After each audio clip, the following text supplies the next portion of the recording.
Good morning everyone, welcome to my YouTube channel, that's Ma Bhagwati Classes, and today in this class I'm gonna tell you about the meaning of subordination of individual interest to general interest, and this principle is one of the 14 fuels principles of management. So let's get started. So what do you mean by subordination of individual interest to general interest? Organization interest is more important than personal interest of employees. मतलब क्या कि organisation का जो interest है वो सबसे ज्यादा important है एम्प्लॉयज के पर्सनल इंटरेस्ट से। मतलब कि इसमें ये बताया गया है कि manager must give priority to benefits of organization and not to personal benefit while taking decision। ठीक है, मैनेजर को क्या है कि सबसे पहली प्रायोरिटी जो है वो ऑर्गेनाइजेशन के बेनिफिट के लिए, उनके बेनिफिट के लिए देनी चाहिए, उसको पहला प्रायोरिटी देना चाहिए, और ये ना कि पर्सनल बेनिफिट पे जब एक मैनेजर डिसीजन ले रहा होता है। क्लियर है? Try to achieve personal goal with organizational goal. मतलब इसमें ये बोला है कि आप अगर अपने पर्सनल गोल को अचीव करना चाहते हैं तो उसके साथ साथ ऑर्गेनाइजेशन के गोल्स को अचीव करें। ऐसा ना हो कि आप पर्सनल गोल को अचीव कर रहे हैं और ऑर्गेनाइजेशनल गोल को क्या कर रहे हैं, सेक्रीफाइस कर रहे हैं। Next, employees must sacrifice their leaves और attending family functions if organization needs the presence of employees.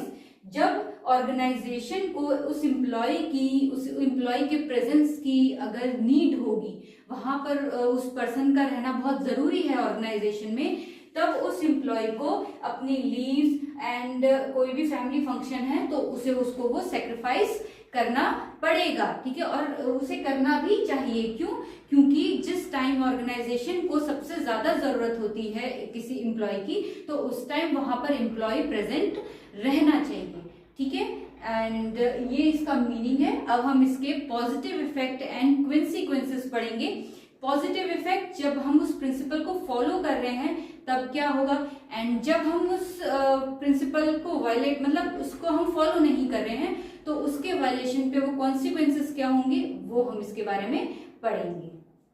So these are the positive effects of this principle and consequence of violation of this principle. So there are two positive effects. The first one is achievement of organization goal and second is coordination between individual and organizational goal.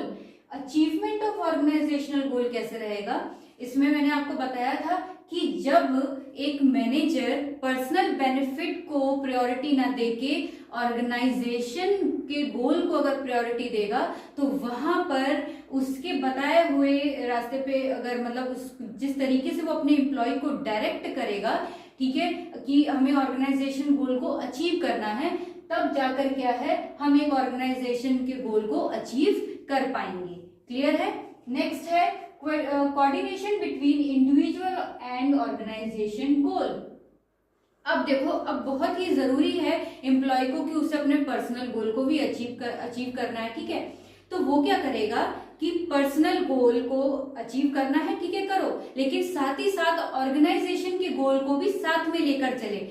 जब वो personal के साथ organisation के गोल को साथ में लेके चलेगा तब यहाँ पर क्या है, कोऑर्डिनेट कर पाएगा वो, तब बनेगा यहाँ पे coordination between individual and organizational goal. Clear है? नेक्स्ट है consequences। जब हम इस प्रिंसिपल को नहीं फॉलो करते हैं तब क्या होता है? नहीं फॉलो करने का मतलब ये कि जब एक मैनेजर अपने पर्सनल बेनिफिट के लिए अगर ज्यादा सोचता है, ऑर्गेनाइजेशन के लिए नहीं सोचता है, तब वहां पर क्या होता है, तब वहां पर नो अचीवमेंट ऑफ ऑर्गेनाइजेशन गोल। तब वहां पर ऑर्गेनाइजेशन का जो गोल है उसको वो अचीव नहीं कर पाएंगे। Next, even employees will also suffer in long run.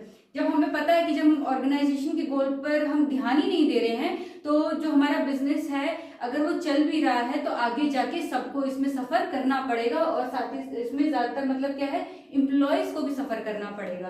Clear है? तो यहाँ पर हमें पर्सनल के गोल को भी ध्यान में रखना है और ऑर्गेनाइजेशन के गोल को भी साथ में लेके चलना है।